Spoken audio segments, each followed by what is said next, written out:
So nothing else was done as far as them talking to Miss Johnny about No. acceptance of responsibility? The They only didn't. thing Miss Johnny said, they called and asked her for her updated address, and that was it. Okay. This hearing feels like watching a slow-motion car crash. You can see it coming, but she just won't hit the brakes. The defendant sitting there acting like responsibility is a foreign language, pretending she doesn't understand what's on the line. What's crazy is she's seconds away from blowing her own plea deal, like she's allergic to accountability. Some people really treat court like it's a game show, except the only prize here is jail time. And you can tell the judge is done playing therapist. It always blows my mind how often defendants talk themselves into a worse situation instead of just owning up. Plea deals are meant to help you, not trap you. So let me know what you guys think about this one. Let's dive in. So was there another one, and then this was an updated one? No, because I thought this, she was Like talking this says about- this is an update. So is there an old PSI? This is the old PSI that's in there. There isn't an updated one. She said the only update is this cover page. Reflected on the cover page. Right. So I don't know what that means. The only change reflected is the cover page. They didn't do an updated one. Because I spoke with Miss Johnny, and she said this is the same one from the last PSI. The old one is in here. Here's both of them.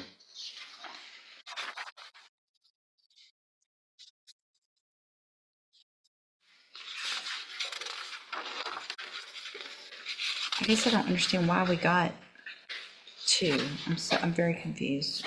Well, this was Remind one me. where she had pled and you refused to go along with the deal because she didn't accept responsibility for the crime. Uh-huh. And then we came back and she did accept responsibility, so we replayed for the same.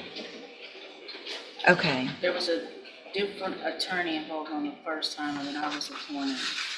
She pled in May of last year. With full deferred with Tom. Or back.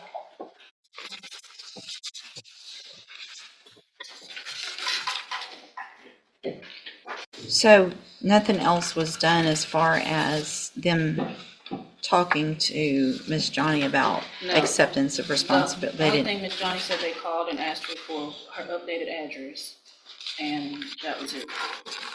Okay. So, Miss Johnny, I'm going to ask you again, and I know we probably went through this before. First of all, you're Kirsten Johnny? Yes. And Miss Johnny, I want to make sure, because in that previously you said you didn't do it, you were forced to do it because of your financial, you were forced to plea because of your financial situation, and that it wasn't fair. And so tell me what your position is now. I never really said I didn't do it. I said it was an accident. Okay? I still feel the same way a little bit. All I'm right. not gonna say I do feel the same way. Now I understand, but you're not disagreeing that you didn't. I said it was an accident. Somebody grabbing you by your foot. That's like somebody accidentally hit you in the back of your head. You're gonna have something that's normal. Well, right, because you were not complying with what they told you to do to get out of the car, correct? I was pulled over because I was in a high. I stay in the area. I was pulled over because. Hang on. Don't talk yourself out of this again. Because if you want to talk yourself out of it, we'll put it on the trial docket and we'll get it done in a few weeks and let a jury decide. I'm not trying. Look at me. I'm actually trying to help you right now. Okay? If you had complied and just done what he asked you to from the very beginning of that stop, none of this would have happened. Do you agree or disagree with that? Yes. Yes, what? Yeah. No, do you agree? Listen to the question. Do you agree with that statement or do you disagree with that statement? I don't want to lie. You don't like it, do you? You don't think he should have done that? It's not that. I feel like we was pulled over for no reason. If you follow. It doesn't matter if you were pulled over for no, listen to me. This is why we're hearing stuff all over in the news. It doesn't matter what you think. If a cop pulls you over, then you take the ticket for not wearing your seatbelt. This is all over not wearing your seatbelt. And here you are in felony court and you're still not taking responsibility for the fact that He said, hey, ma'am, do this. And you said, I don't think you should have pulled me over, so I'm going to do whatever I want to do. And I'm going to lodge my foot against the door, and I'm not going to get out. I'm going to make you drag me out of my car, and then I'm going to kick you because you shouldn't have pulled me over in the first place. When all you had to do was get your ticket, go to JP court, and try to fight it there legally. But here you are in felony court for a second-degree felony instead. I'm just gonna say it. This whole thing screams denial. I can't stand when people twist every excuse possible instead of just saying, yeah, I messed up.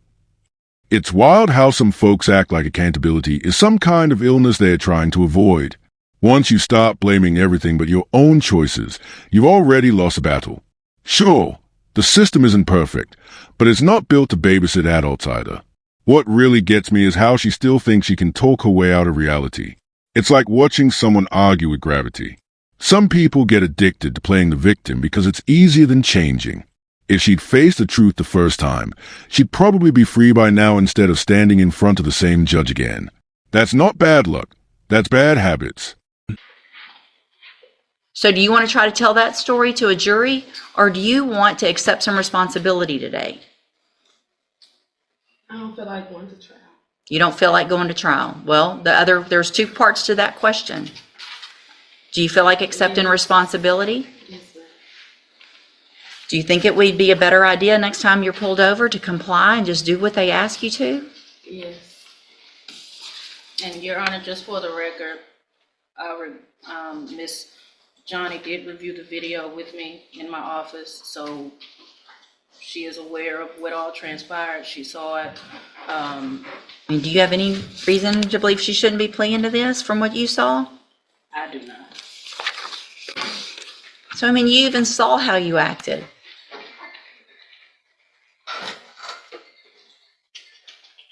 I understand. It's probably a good idea. All right. I'm going to find that you previously entered your plea of guilty freely and voluntarily. I'm going to find sufficient evidence to find you guilty. I'm going to follow the agreement that you made with the district attorney. I hope you prove me wrong on this, because I really have some concerns that you're going to be able to be successful, because you're not taking responsibility and you're not wanting to follow directions and things like that. And you're about to have 4 years of having to follow directions on probation. So I'm going to defer all proceedings for 4 years. You're ordered to pay a $500 fine. You're ordered to follow all of the rules and conditions of probation. If you do that, this is a great opportunity today, because you are not a convicted felon. You don't have that conviction on your record. And if you successfully complete it, follow all of the rules, you will never have a felony conviction. At the end of your probation, the case will actually be dismissed. The other side to that, though, and this is really important for you to understand, because we've had this conversation now so many times, I'm not likely to forget you. And you can ask anybody, and Ms. Holmes has known me for a long time.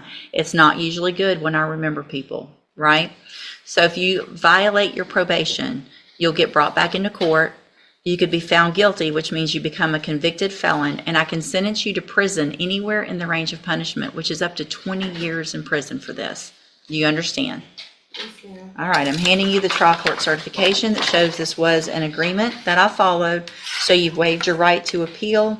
You need to have a seat here in the courtroom. Probation will go over your paperwork as soon as they're ready. Okay, and you said that I'm not considered a conviction felon, but I was told that even though you say that, it's still going to be on my record. So the arrest is on your record. The arrest will always be on your record. But so if you're asked a question on a,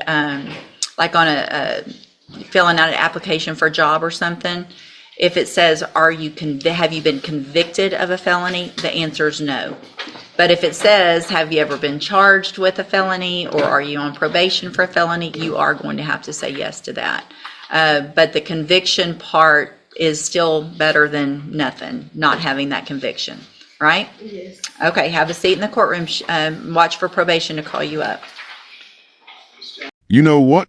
I actually respect that she finally owned up to her mistakes, but it shouldn't take hitting rock bottom to get there. I'll never understand why people make their own lives harder just because they hate being told they're wrong. Accountability is one of the rarest traits today. It's like people think admitting fault somehow erases who they are. The system keeps giving out second chances, but too many people waste them. I've seen so many treat probation like it's just a suggestion instead of a privilege. The truth is, Probation is a mirror. It shows who's ready to grow and who's about to spiral again. I just hope she's finally done running from reality, because this might be her last easy way out. Pride can destroy what humility could have fixed in seconds. Let me know what you thought about this case, and don't forget to like and subscribe.